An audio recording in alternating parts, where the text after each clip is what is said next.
Okay, people are starting to come in. Welcome, everybody. Hi, Brian and Brian. Welcome, Megan. Hey, and there's Josen as well. Hope you can hear us, Josen.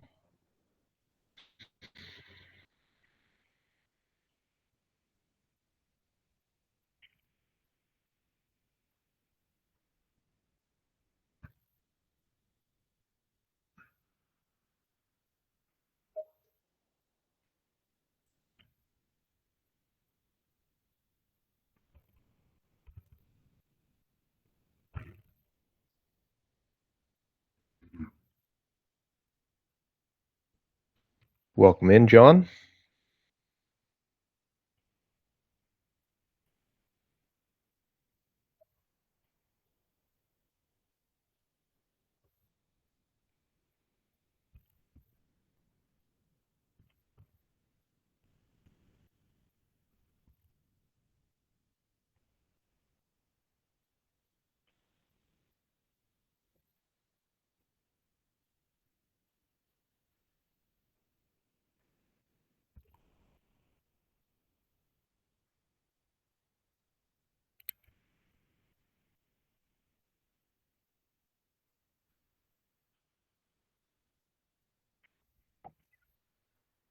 We should have like a little yellow iron black smoke like jingle that you can sing while we're waiting for everyone to assemble. Jamie, don't you think? I think I'm the wrong person to ask for that. I'm going to be honest with you. I've got my grandpa's voice. It's not. Don't blame him. Hey, Kathleen, welcome. Hi, Jeff. Welcome in, Danielle, Brandon, Tora. I'm assuming that's how I'm saying your name. I'm saying your name right, Tora Olberry.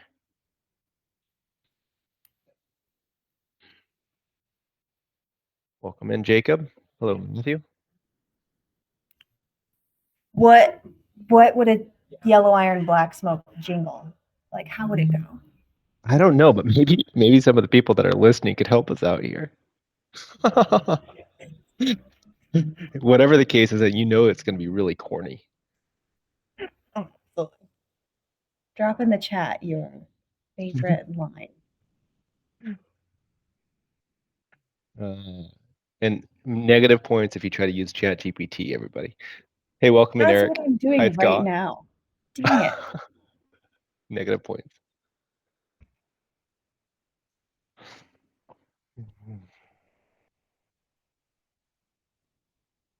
Hello, Frank. Good morning, Brian.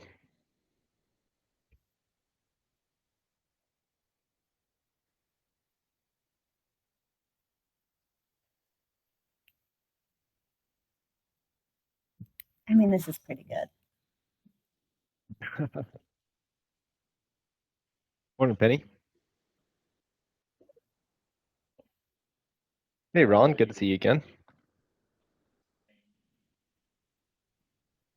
Oof. Oof. Yeah, that's corny enough. Everyone who's going to join later is like, what is going on here? I think this is great. Now, how do you think that would go? Like tune? I can't like picture it in The my head. tune wise, yeah, well, I don't know. We'll have to unmute the participants and have some people sing a few bars. Mm-hmm. I think that's a good idea. Maybe we'll have some volunteers. It's possible. Feel free and volunteer, you guys. Hey, Bill. Morning, Dan. Hello, Jason. Hi, Callaghan. Hello, Mike. People are starting to show up here.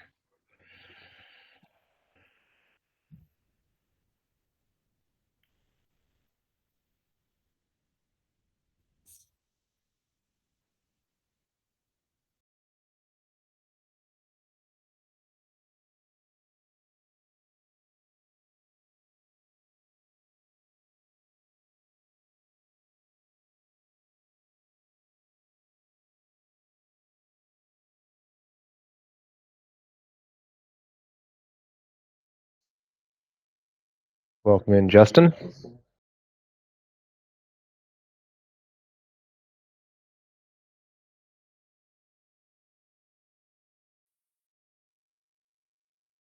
Well, you guys, while we're all waiting for everyone to assemble here, feel free and drop in the chat where you're from and what it is that you guys do. It'd be great. Good to get to know you guys. Those of you I don't already know, definitely some familiar faces here, familiar names rather. Okay. Hey, welcome in, William. Hi, Rachel. And William Ward as well. Hi, Dylan. Ellie. Oh man, Ellie, you're here. Can we unmute Ellie? I just want to hear her voice. Hello, Miles. I don't think we can. We're not even on this. Hi, Mike. No, if we can. Ellie. Welcome in, Aaron and Chris, Patrick, Aaron Jens. Hey, Kevin.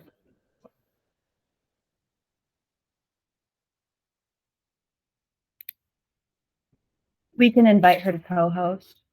Yeah, that might embarrass her. I She's think probably so. already embarrassed. She can hear us, but we can't hear her. So, hey, Adam. Hi, Mo. Hey, Chris. Good to see you again. Hi, Jackie.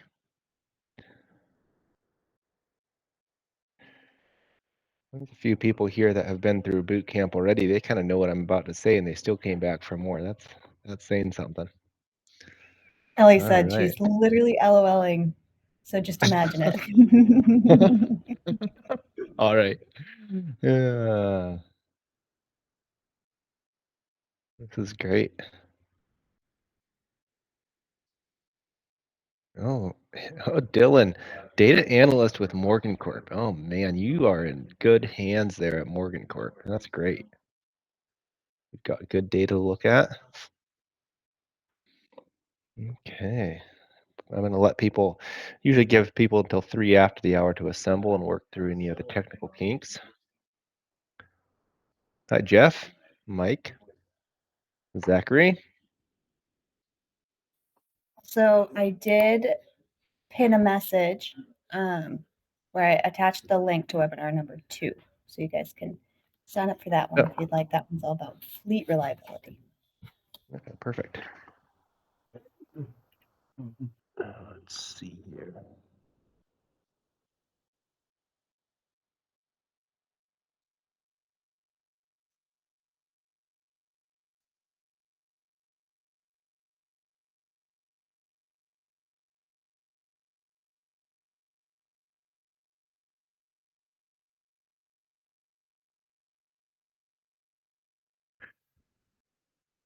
All right, cool. Just give everybody one more minute here to get all signed up, and then we'll get started.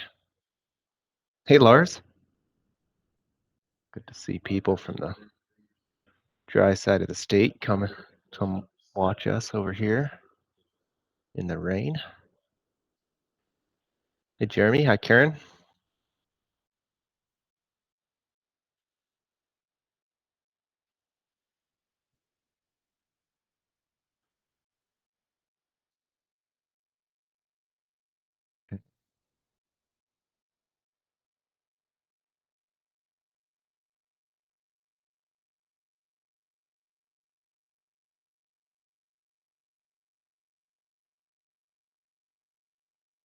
And then Frank.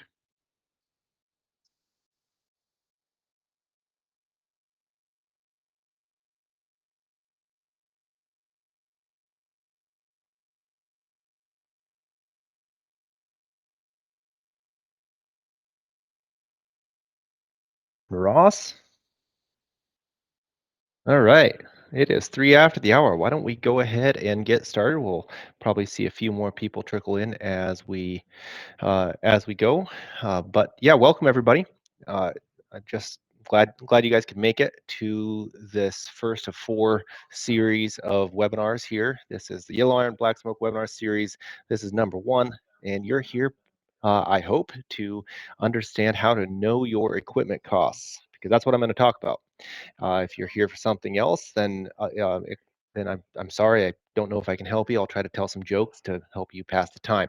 The plan today is that we're going to just dive into the equipment costing portion of the equipment philosophy that I've learned from Mike Vorster. Mike Vorster wrote this book here, Construction Equipment Economics. This is his second version of the same book. You actually can find this book on his website, cmpcentral.com, and it's an excellent book. It's the book as far as how to actually understand your construction equipment, how to manage it. And um, I can say that he has been my mentor for many years, and all I'm about to tell you is stuff that you can find in that book as well. So hopefully you guys are familiar with his work, and if you're not, then I'm going to be introducing it to you. Uh, here with me is Jamie. Jamie's going to be helping out as far as interrupting me if you guys have questions, etc. In the chat, please put in who you are, where you're from. That'd be great. We'd all like to get to know Michael? you. There's also a Q&A question section that you can send in any questions. Yeah, go ahead, Jamie. Doc just said you're freezing up a bit. Oh no, right at the beginning here. I'm getting clear on my end. Okay. Well, that's no good. If I hope that this doesn't continue. So you'll have to make sure that to stop me if that's the case. Um, everything looks good on my end. So okay. Um, all right. Good. Well, it sounds like maybe it's just individuals there. Hopefully everything comes through. As far as that goes, this is going to be recorded and will be sent out after the fact. So we should be able to get there. I'll go ahead and share my screen. Let's do this here. So all you guys should be able to see my whiteboard here. Good, good. Uh, we're just going to be walking through a brief agenda today. So I'll just kind of write down here what the agenda is for today. The first thing is that we're going to be looking at the equipment philosophy that you'll find in Mike Vorster's book, but also in everything that we do here at Silvertrek. Why are we doing what we're doing? What is the point to this? We're then going to be looking at the different cost types that you see when we're managing equipment. How do we think about the costs that we experience, and how do we differentiate between them? Specifically, we're going to be dealing with the ownership costs in large buckets. We're also going to be dealing with the operating costs, and we're going to put those together and build what is known as the sweet spot graph. And that's going to allow us to see how those two kind of costs interact over the life of a machine. Then we're going to talk briefly about how we can build our equipment rates, and we can talk about some of the where do we get this data.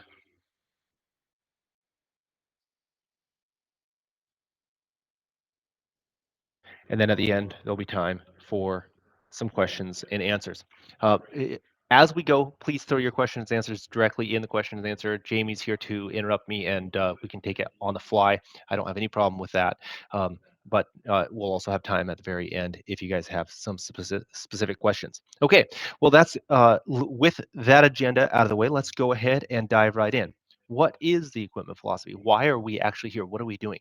Well, first, there's two primary things that we talk about when we talk about why, what it is that we're trying to do. First of all, it's important that we note that we approach equipment as a destructive means to an end.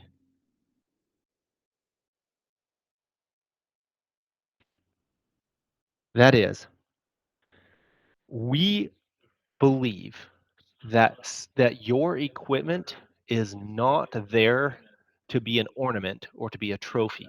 It's not true that the person who has the most yellow iron when they die wins. Instead, what is actually true is that you have purchased these machines and you're going to build useful work, and you're going to destroy these machines in the production of this useful work. So equipment is a destructive means to an end. We're going to take these machines and we're going to completely consume them in order to build work. And that gets to the second point that underpins all of the equipment work that we do here at Silvertrek, and that is that the equipment department, you can think about the equipment department as an equipment manager, all the mechanics, all of the admin staff, all of the purchasers, everybody who's working on the preventative maintenance, everything that needs to be done in order to keep your construction equipment going.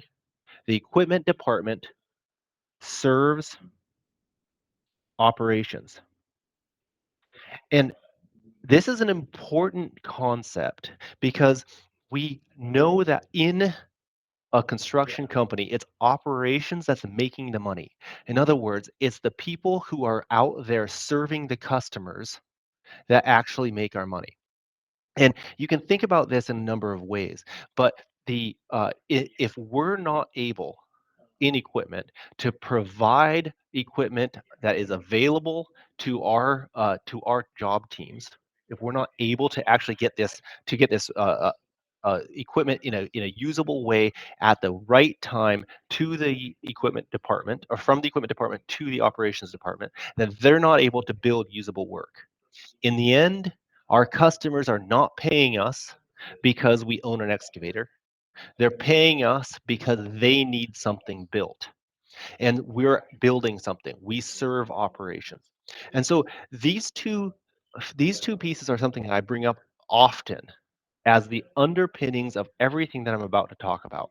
We're going to destroy our machines in the production of this useful work, and we're going to serve operations, allowing them to make as much money as possible while doing this. So now, when we're talking about different areas of equipment management, the first part that we're going to be talking about specifically today is cost. And you can say, why do we care? Why do we care about equipment costing? And it's a valid question actually, especially when you go back to this point number two, equipment department serves operations. If we just know our job costing, well, why do we care about equipment costing? Why do we have to dive into this and understand this? And the answer to that is twofold. The first is the old line that I believe at least was first popularized by Peter Drucker, and that is that which is measured can be managed. And it's not always obvious how to measure equipment costs, but it is clear to me after seeing, I can say, hundreds of profit and loss statements at this point from different companies, that it is important to manage equipment costs.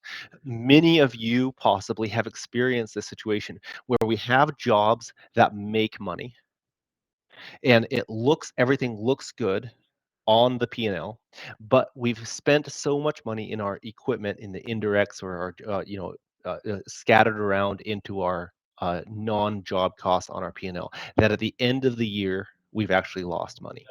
Right? Mike Vorsic calls this margin mirage. It looks like we're making good margin, but it's just a mirage. We lose it when we get to equipment department. I often call it the equipment black hole, right? We pour money into this equipment black hole and we don't even know why.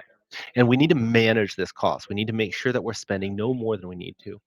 And so that's kind of a general principle. That's one major reason that we care. But the second major reason that we care about equipment costs is specifically that we have to know our costs. We must know our costs to build our equipment rate. And where is this equipment rate used? One, it's used on our estimate, and that's by far the biggest impact that we can have by understanding our costs is this equipment rate that we use in estimating. The second thing that we use it for is for this internal job charge.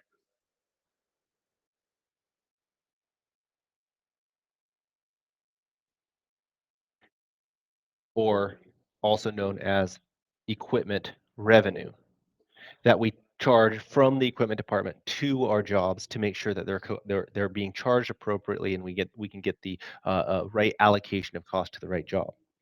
But I want to hone in a little bit on this estimate portion of it first. Why does it matter so much about our estimate? You know, as when I've looked at the estimating departments of civil contractors, of or people that have a lot of heavy iron, a lot of machines that they buy and hold on to for many years across many jobs, what I find is that the estimators are well trained in understanding subcontractor risk and making sure that the subcontractors have a good coverage and that there's not holes in their scope. They're well trained in labor productivity. They understand how long it's going to take their laborers to get things done. They're talking about man hours per unit. They're looking at previous jobs to figure out whether or not they can lay this amount of pipe in this amount of time, whether or not they can tie this much rebar in this amount of time. And they understand labor productivity. They understand labor rates. They understand material rates. They're firming up purchase orders with material vendors at the time of bid. They're mitigating their risk for subcontractors, for materials, and for labor in a very highly detailed way. But then when they get to equipment, which for many jobs can be 20 to 30% of the overall cost of a job, then they blindly accept what their forebearers have said it costs. So this is a big dirt moving job. They figure out exactly how much labor is going to cost. They understand the prevailing wage, understand prevailing wage fringe, and and how much it's going to cost. They have an overtime estimate, and then they have productivity. They have all of that understood. And then they say, how much does a scraper cost? And they say scrapers cost $130 an hour. And they don't know where that number comes from, and they don't know whether that number is accurate. And they plug this $130 an hour for their scraper across all of the scraper hours that they're going to have in this big dirt moving job. And what they don't realize is that the rate that we have to build from the equipment department is simply an estimate. It is an estimate within an estimate. And in the equipment department, we have to know our costs in order to estimate our equipment rate well. And if we do our job right and we both provide to the estimating department a good rate, a rate that truly represents our cost, for example, to run a scraper for an hour, and we educate the estimators on what the ramifications of different types of work are on our equipment costs, we're going to both be more competitive on the jobs where it matters, and we're unlikely to inadvertently get a job where we're going to lose money because our equipment rates are too low. Getting that estimating rate correct and continuing to hone that in is one of the biggest issues that I see with people who don't know their cost, don't know their equipment cost. So let's get into the different cost types that we see. Now, what we're looking at when we're saying our equipment costs are, of course, we're trying to build our total uh, uh, owning and operating costs. Total owning costs and our operating costs. And this, you can think of this as broken into a few different parts. The first part is exactly that, owning costs. And the owning costs are further broken into two major groups. We have our direct owning costs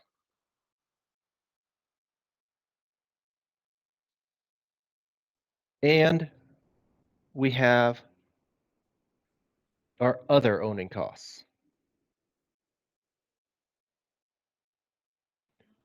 In our direct owning costs, we have three pieces. Our direct owning costs are made up of market depreciation. We have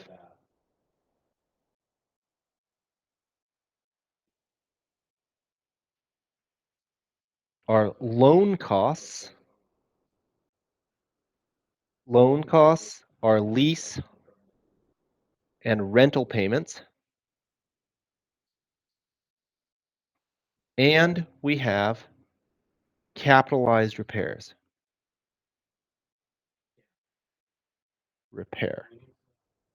Our other owning costs also have three pieces to them. Our The first is that we're going to have our interest on invested capital.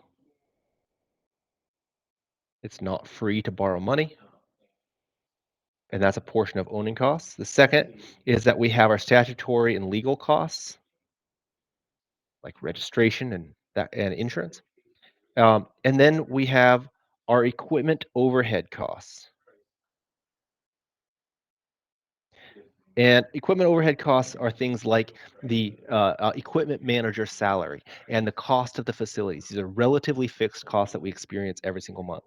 And so when we talk about just the owning costs, what we see is that we actually have 6 different things that we have to pay attention to, right?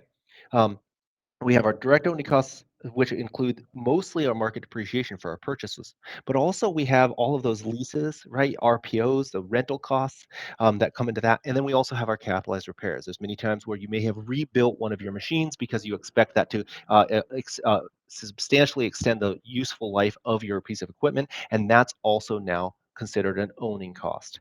Now we have other owning costs, right, that we also have to pay attention to: interest on our capital, our legal costs, equipment overhead costs, and these are not small amounts. If you guys have a large facility, if you have a significant equipment overhead staff, for example, purchasers and managers and that kind of thing, then you will experience a significant amount of that.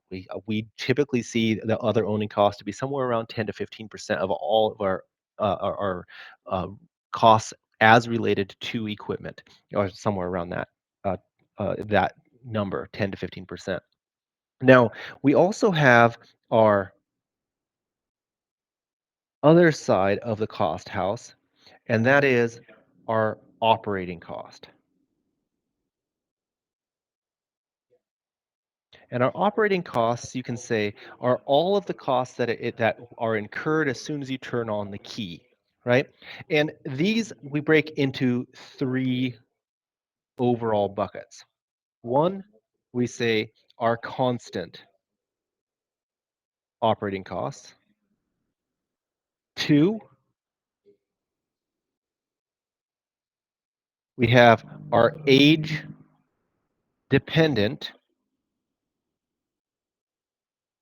operating costs.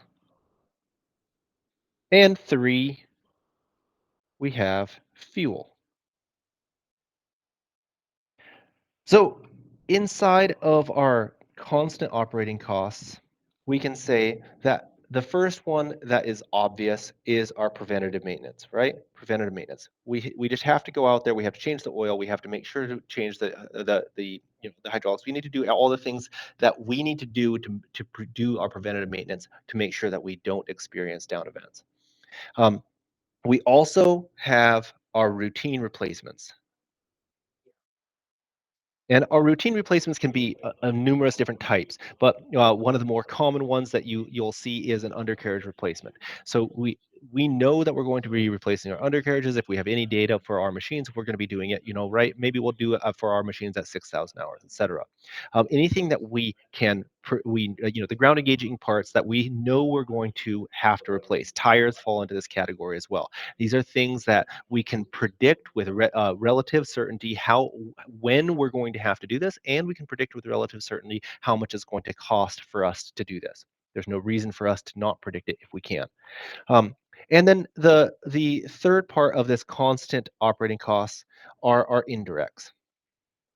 And our indirects are relatively small but constant costs. For example, things like shop rags and possibly fuel filters and that kind of thing. The things that we don't necessarily charge directly to the machine itself, but we're going to have a constant stream of costs so long as we're fixing machines. Our age-dependent operating costs are broken into 2 pieces. The first one is our condition-based maintenance. And our condition-based maintenance are all of the things that we get reports on from the field or because of our inspections, and we know that we're going to that the maintenance must be done because we have heard that something is broken, right? We get a text message from somebody from the operator in the field that the rear view or the side mirror has been broken. We now know that the side mirror has been broken and we need to fix that because it's been broken. This is condition-based maintenance. They've reported this. This can also be things that come to us from because of oil sampling, and we can see that there's contaminants in the hydraulics, right? This can be because the mechanic or the fueler has done a mechanic or fueler inspection and they've seen that there's particular wearing in some part that shouldn't be there, or maybe it should be and now it's just time to replace it, etc. This is the condition-based maintenance. And then of course we have the true repairs, right? Or the down repairs. And these are the ones we call these the red events. And the red events are the ones where it has broken down in the field. It must be fixed. This has broken into our work, and the machine is no longer available to work on. These are the most expensive things, right? These are the things where we've blown a hydraulic hose and that kind of thing. This can also be damage, where an operator, through carelessness or lack of training, actually damaged the machine and caused the machine to go down.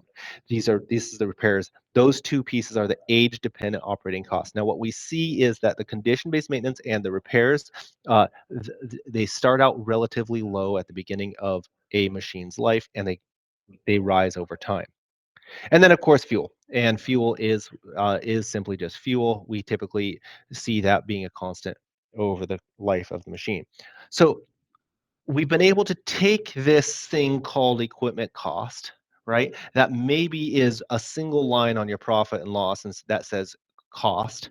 And we've been able to break it down into all of these individual buckets. We've been able to look at these things and say, how do these actually fit in?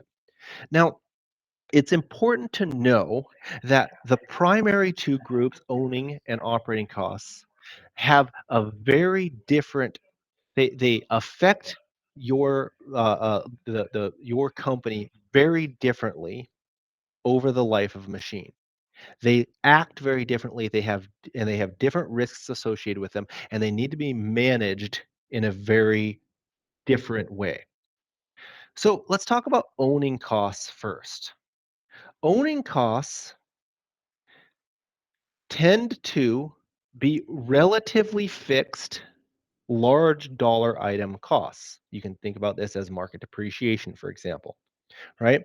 But if we are to think about this in the right way, what we really care about is how much does this cost per operated hour? And one way to think about this is to put this on a graph from with time as expressed by engine hours on this axis, and our cost per hour life to date on this axis.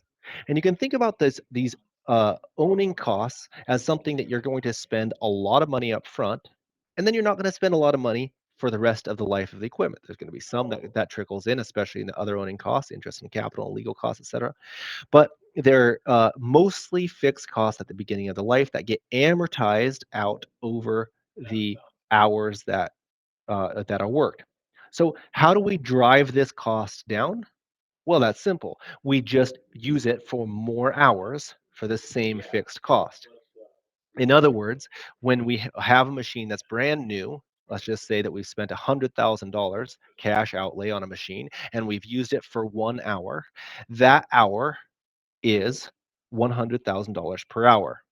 When we've subsequently put on 10,000 hours on that same machine, that $100,000 has now been reduced to $10 an hour. So what we see is this graph of this dollars per hour come down in a curve that looks like this, where we have our dollars per hour life to date come down over time. Our owning costs come down over time. They never reach a zero, of course, because we have put more hours on the machine. So our dollars per hour life to date simply goes down. Uh, and this makes sense to anybody, right? If you're going to own a machine, you want to use it for as long a time as possible if you've put that kind of money into it. Now, there's some nuances there that we'll get into when we start talking about depreciation here in a minute. But our operating costs actually have a very different curve. They don't start out at 0, but they do start out at a relatively low amount per hour, or dollars per hour. Essentially, at the beginning, especially those pieces that are under warranty, they only are the fuel costs per hour. And then we start to see our costs, such as preventive maintenance and our other routine operating costs, start adding up. And then we start to see them rise over time, and we get cost, our operating costs going up over time. It's it's obvious to anybody who has ever owned a used car that uh, a machine that is old is going to break down more often. If it breaks down more often, we're going to spend more money to repair it. And that doesn't even account for all of the cost of the lack of productivity on the job itself. Okay, so then if we add these two costs up on this graph, we get, so we add this dot up with this dot here, right? And we add this dot up with this dot here, and we add this dot with this dot, and etc. What we get is a curve. Well, I kind of got out of hand there with that last part. A curve that looks something like this. And this, you can say, is our total cost curve. Our total cost curve. And what we find is that at some point of every machine's life, our total cost per hour is at its minimum. This is the sweet spot. This is the sweet spot. The sweet spot of this graph is where our total cost curve is at its lowest point. I have a question here from Mo. Why isn't the cost per hour a straight horizontal line, assuming the lifetime of the asset? Um, the that you're talking about the owning cost curve, I believe, Mo. Why isn't that a straight horizontal line? Um, well, what you're talking about is market depreciation, cost per hour, but or I mean, straight line depreciation. But what we actually see is market depreciation goes down at a curve like this, and I'll show you some math here in a little bit that'll make that clear. But what we end up with is a minimum point here where our total cost per hour is at its lowest point. Now, if you think about this, our job as equipment managers is to provide a machine to operations at the right time for the lowest cost possible. If our job is to have that to provide that at the lowest cost possible, then before this sweet spot in a machine's life, from the time that we purchase it to the sweet spot, we can lower our cost simply by holding on to it and running it longer. In other words, prior to the sweet spot, you would need to convince me of a reason to get rid of a machine. Simply by running it longer, we can amortize more of our ownership costs. We can lower our total cost per hour. Also, on the other side of the sweet spot, from the time of the sweet spot to the time that we sell it, every hour that we run the machine is costing us more than the hour before. And not only that, the average of all of the hours is going up. In other words, you would have to convince me why we need to hold on to a machine that's past its sweet spot. Because if this is a machine we're going to be using indefinitely into the future, what we can do is just go buy a new machine and run it to its sweet spot. And this cost per hour life to date will be lower than if we hold on to our other machines. We keep a machine until its sweet spot, and try to find out what that sweet spot is and get rid of it as fast as possible after its sweet spot before we start seeing these owning costs going up. That's the core understanding of this. Now, what's really cool about this is that if we could identify this sweet spot perfectly, we would know two things. One, we would know exactly when to dispose.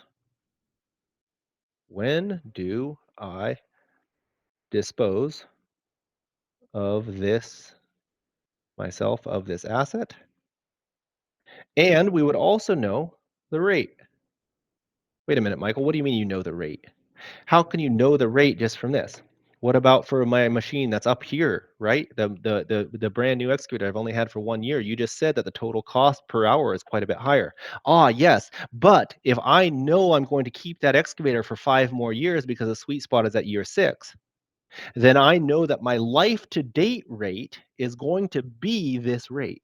And if I know my life to date rate, that means that I know how much cost I'm going to experience by the time I dispose of this asset. Therefore, I know the lowest possible rate that I can provide my estimators, which means if I have my lowest possible rate I can provide my estimators, they're going to be the most competitive in the market. And so I know as equipment manager, I'm going to hold on to this excavator for 6 years. I know that that's my sweet spot. I know what the rate is going to be life to date at that time. And if that rate is $65 an hour and I provide that to the mechanics, I'm sorry, to the estimators, now they're not bidding with this rate that says something like 85 ahead of time just because that's the spot rate.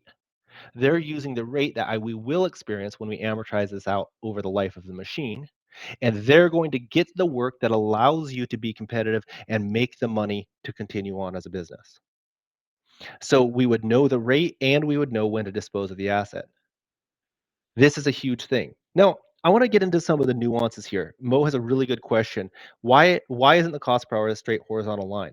So I want to talk about this owning cost first. Now, owning is made up of all 6 of these things here: market depreciation, loan leases, rentals, capitalized interest and capital, legal costs, and equipment overhead costs. But notice nowhere on here do I say tax depreciation, and nowhere on here do I say book depreciation. I say market depreciation. Why do I say that? Well, let's talk about depreciation for a second. Those 3 different types of depreciation. First of all, tax. Tax depreciation is something that is allowed by the statutory bodies, mostly the IRS in the United States, although we also have certain tax depreciation rules in various states. Oftentimes they follow the IRS rules. Um, but we have the tax depreciation that you're allowed to take in order to reduce your tax burden, right? This comes in various forms. One of the most common one is what's called Section 179, right? We also have accelerated or makers. Is it makers? I think I'm getting that acronym. The makers depreciation, right? We have accelerated depreciation. We have the and this is a depreciation that is allowed. You're allowed to take to reduce your overall tax bill. Highly recommend that you take advantage of this and that you work with your tax CPA to spend as little as possible on your taxes. That's obvious. That seems obviously what you should do. There's lots of different options there, but this is not the type of depreciation that I'm talking about when I'm talking about market depreciation. This is a construct that you're doing to reduce your tax bill, and we don't care about that from the perspective of our rate setting and understanding our costs. Now, we also have our book depreciation. And book depreciation is the depreciation that is set by your accountants in your accounting system to take advantage or to make sure that your asset has depreciated over time properly. Now, there's 2 ways to do your book depreciation that are standard. There's actually a lot more than just 2 ways to do it, but there's 2 ways that are very commonly used in the construction industry and certainly are allowed by GAAP and will pass your CPA's sniff test when they're doing your review or your audit at your end. The first one is straight line. Straight line depreciation basically says that I'm going to own this machine. So we have the asset value. I'm going over time. I'm going to own this machine for some period of time. Let's just say 5 years. And the straight line says that it's going to go from my purchase price down in a straight line to 0 or to its residual market value. The second common way to do this is double declining. And double declining depreciation ends up at the same spot. But it starts at the same spot, ends up at the same spot, but it actually declines earlier first and goes down like that. And what you see here is that your double declining depreciation ends up having a slightly different method. You end up with more expense at the beginning. For those of you who are accountants here in the crowd, you have more expense in the beginning and less expense at the end of the life of the machine. Where straight line, you have a same amount of expense over time. Mo, your question, if we were doing straight line depreciation, right, our expense would be the same every single month, every single year, and so it would look more like a straight line. However, we still don't necessarily care about our book depreciation when we're talking about our actual equipment costs. What we actually care about is our market depreciation. And market depreciation is simply this. If I go out and I buy a dozer today and I sell that dozer 1 year from now, how much less money am I going to get 1 year from now than I got when I purchased it? And market depreciation has two components to it. Market depreciation, the market, we can say by looking at history, the market cares about the age of the machine, and the market. So this is saying that the how old it was when it was manufactured, and it cares about the engine life, or you can say the wear and tear.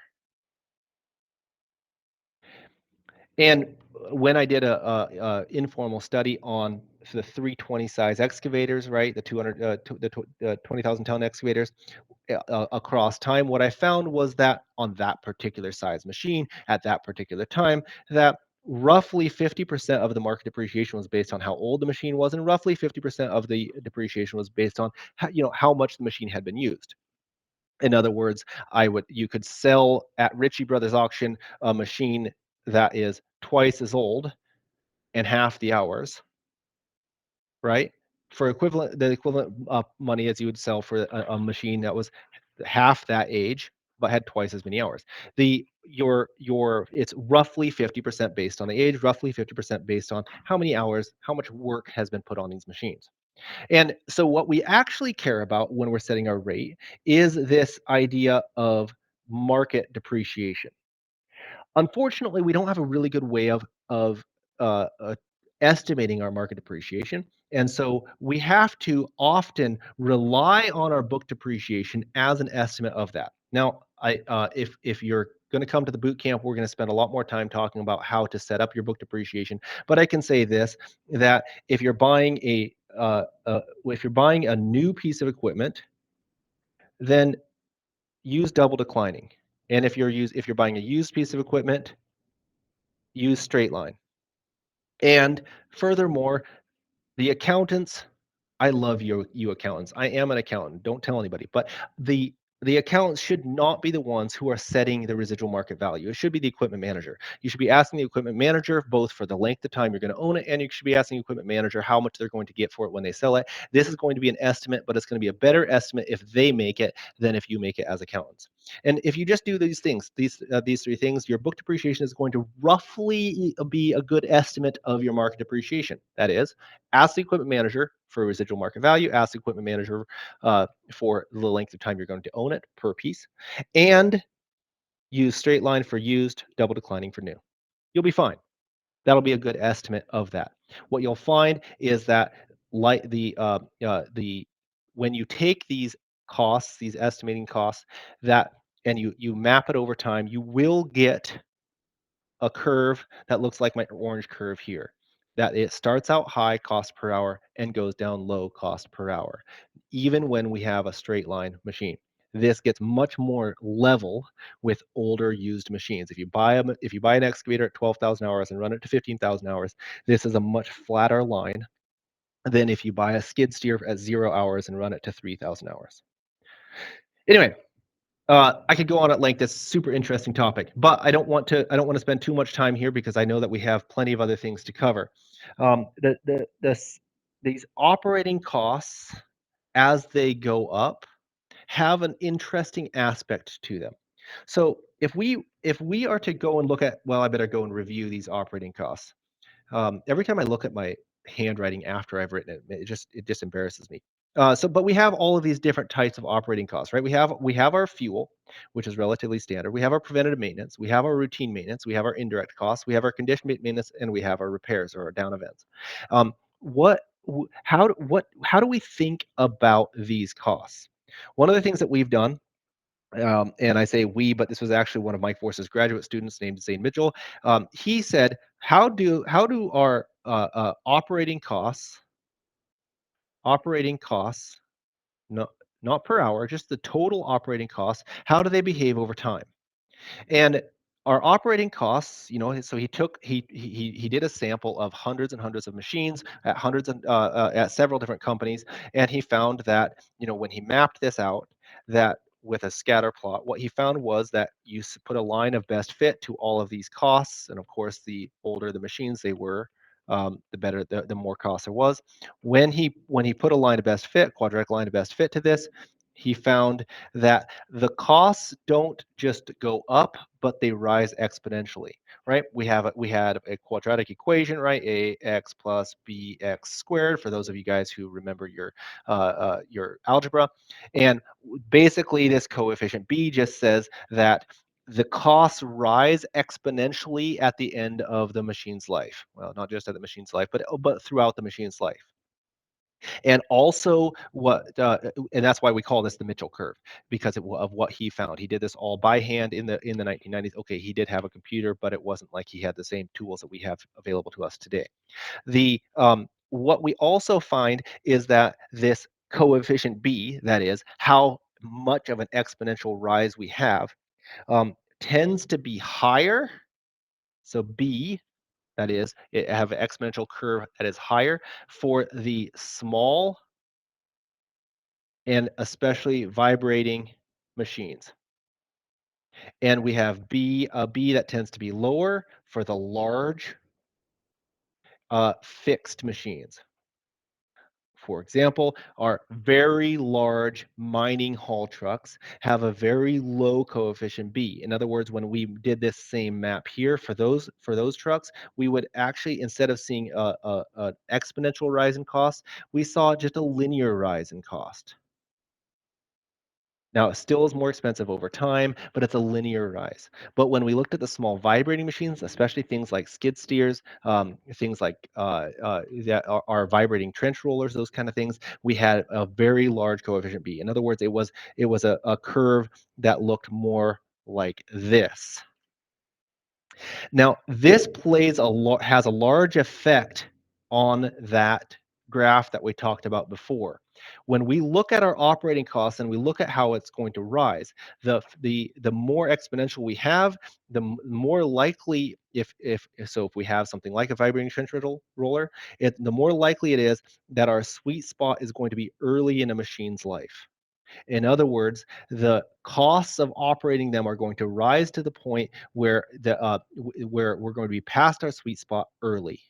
And you guys know this. Any of you guys who are running equipment fleets right now, right? You just don't keep your skid steers around as long as you keep your 330 size excavators, and that's because the costs of running those skid steers at 11, 12, 13,000 hours is astronomical. It's time to just get a new one. It, uh, on the other hand, those of you guys who are running large fixed price costs are going to see that sweet spot move to the right or older. The sweet spot's going to be much older on those pieces. And that's going to be because you have, for one thing, they're going to be larger. So it's likely you're going to have a large fixed cost on the operating side that you need to amortize over more hours. But also that operating cost doesn't rise exponentially or rise exponentially as fast, and so therefore it moves that sweet spot older.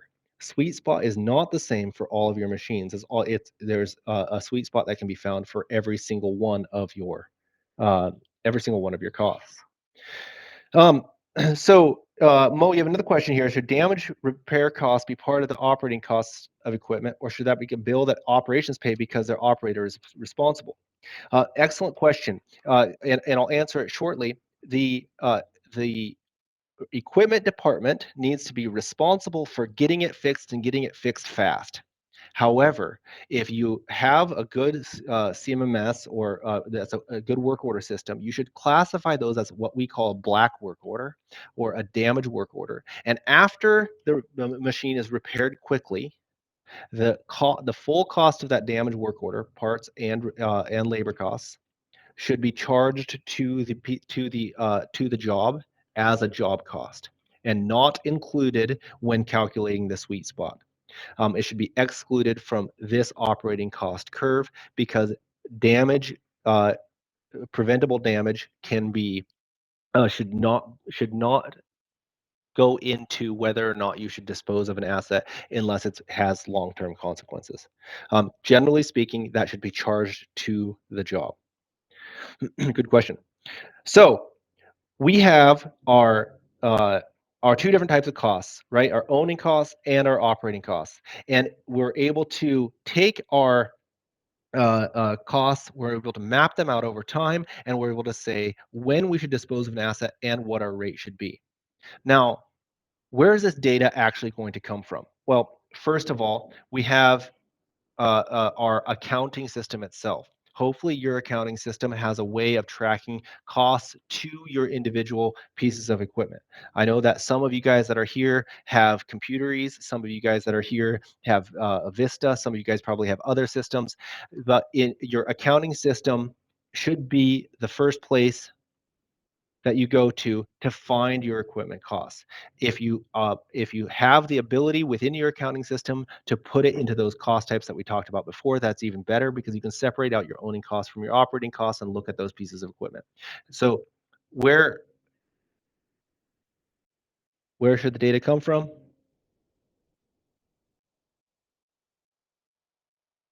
Now, I'm biased, as many of you guys know. We work with Vista. We own Vista. We're a customer, and we actually run our own equipment inside of Vista. And we Vista has a really good equipment management module for that job costing side of things, right? You can also, if you're talking about the if you're talking about how to get the data out of Vistas, maybe some of you guys might have it. And you're like, well, wait a minute, Michael, that's great, but how do I actually understand it? There's things like the Power BI that that Kevin Holme has built. This is one of the things that I definitely think you guys should take a look at. This is a Power BI report that pulls that data right out of Vista. Couldn't happen if Vista wasn't already set up, but it also is a really cool report to be able to say, okay, here's how much equipment costs that I have, right? And we can see that it's here's my backhoes cost, and I can drill directly in to my equipment costs for my backhoes, find out how much it's costing for depreciation, how much it's costing for parts, outside repair, and all of that. Hopefully you have that. This is based on the accounting system. That's the first place that you should be looking to find to get your data. Um, the other place that you can look to get your data is your CMMS. This is computerized maintenance management system, and that's just an acronym. Maybe it's an old-fashioned one by now, but this is things like TENA, Equipment 360 from HCSS. There's several other ones out there. Gauge is another, where you're tracking your costs in that system and tracking all of your parts. If you're lucky, those two have some kind of tie, and the accounting system, your CMMS, but sometimes they don't, right? But you need to be able to collect this. Honestly, many people, when they first start out, are getting this information from a variety of sources, and they're combining them, right? Sometimes it's just going to the vendors themselves and finding out how much they've spent. Wow. And they're aggregating this in Excel. And that's okay when you're getting started, right? You're trying to figure this out. What we're trying to do with this data, though, is we're trying to understand where our sweet spot is. We're trying to understand how long we should keep these machines for the cost sake, and we're trying to understand how to build a rate. Remember, we're doing this for two reasons. One, that which is managed or measured can be managed. We're trying to keep our costs down. And two, we're trying to provide a good equipment rate. If we know that sweet spot, we can do both of those things fairly easily. Simply by getting rid of a machine and replacing it with a new machine, we can ensure that our costs don't hit that exponential curve that we see in the Mitchell curve, and we don't spend too much money on repair parts and labor after the sweet spot. So we need to be able to find that out. We also know that we have to be able to provide effectively and efficiently our equipment to the operations department so that they can make money. That requires us to build a rate. And in order to build our rate, we need to be able to look at our costs and understand what we're actually spending. Now, I can say this, that if you guys are looking at building a rate and you don't have the ability to project into the future yet, but you do have some of this data for some of your main things already aggregated. One of the things that you can simply do is you can say, how much am I spending on ownership costs, and get a dollar amount. You can say that this is the total column. And you can say, how many hours will I be utilizing this? And you'll have an hours number here. And then you can get a rate that is simply the dollars per hour. Then do the same thing with your operating costs. And then do the same thing with your fuel, or if you don't have it included in there, get your total hours utilized, and do this for the last year.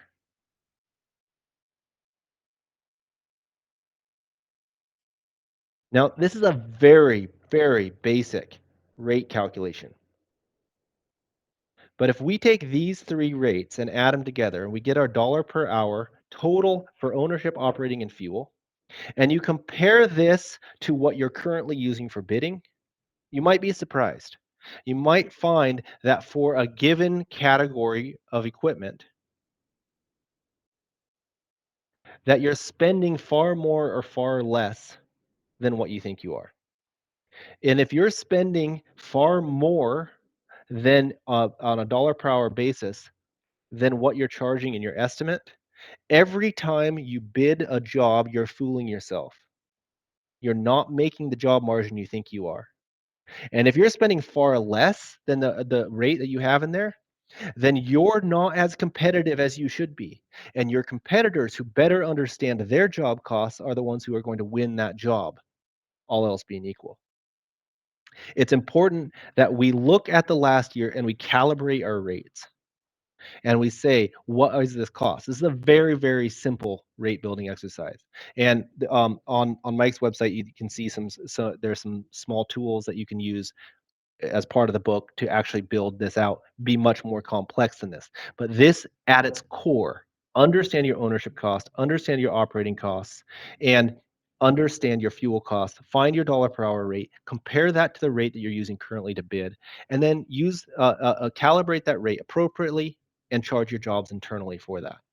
You're going to be well on your way to understanding your equipment costs, managing it, and serving your operations department effectively.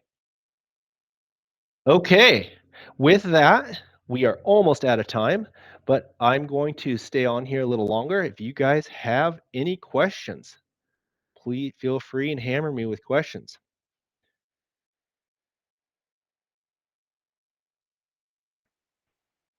So a couple things to note as you guys are typing out your questions.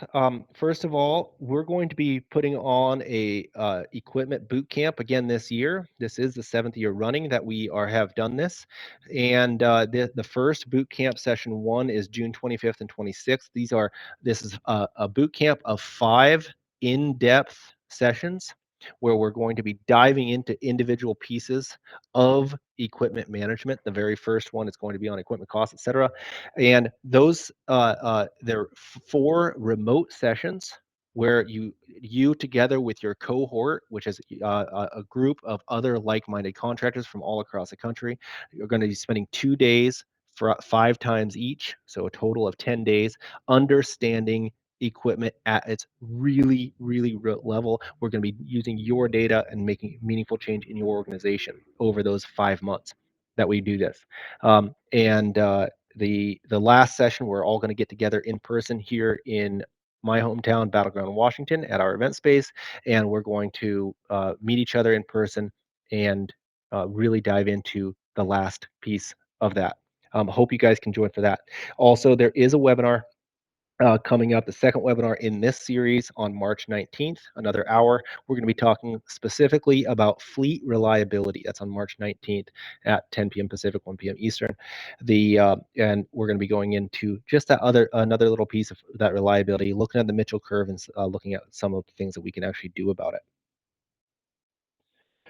Okay, Mo has a question here. Which methodology have you seen work best for the relationship between maintenance and operations?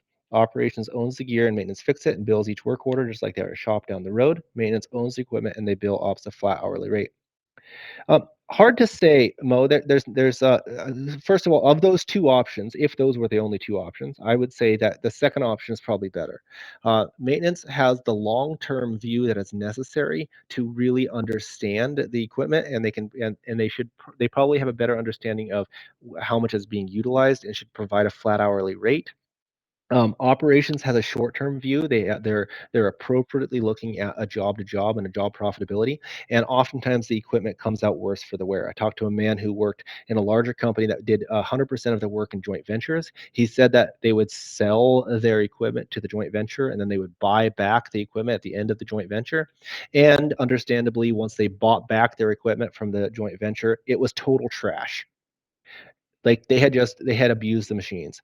And the we as equipment managers, I think we need to own that. There's other ways that we can do that, and especially as we get into this webinar series. I think it's webinar series, the part number 3, when we talk about utilization. We're going to talk about other ways of doing equipment rates that actually bridge that gap, specifically using dual rates. Brandon, would you take the same approach when evaluating whether to move forward with a Second Life full rebuild? Absolutely. So that's actually the fourth webinar in this series when we talk about the average age. When we're going to be looking at, well, wait a minute here, should we get rid of this machine? Should we replace it with a similar machine? Should we replace it with a better machine, or should we just simply rebuild this machine? And we should look at it that way. Yeah, Chris, Symposium. Yes, please come to Symposium. Chris, Peach, everybody, along with several other people who are here. They have actually, Jackie Ferguson, for example, and several others that I saw. They've been through the full boot camp.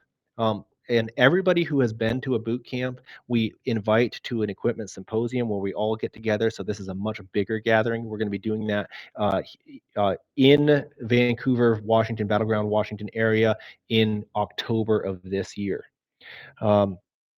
So, Adam, would it be possible to work a live example on the call using dummy numbers? Unfortunately, I don't have time right now. But that is something that we will be doing in the boot camp several times over, actually with your data. So to kind of look at how do we actually calculate the rate on yours. Ellie, a question related to billing and coding from EMJC to JB. Those are so equipment management to job cost and job billing. We're looking for a way for PMs to assign phase coding to equipment usage in a similar way. And so, yeah, there is ways to for in various different systems for project managers or the people or on-site superintendents to code equipment to the job and then have that charged through. And especially when you're working with T&M, the T&M contracts sometimes have specified rates for your equipment. And so your internal rate, which is based on your actual cost, is probably lower than, or I hope it's lower than, the negotiated rate with your customer, right? Ideally, you would charge your negotiated rate to your customer. Let's just say you've negotiated $120 an hour rate, but you would charge your internal rate because you know that your job, your cost life to date is going to be $100 an hour. And that $20 an hour difference would be your job margin. So yes, Greg, there's going to be a recording. We're going to be sending it out to everybody. So anybody who was even registered for this, so appreciate you all coming. Any other questions?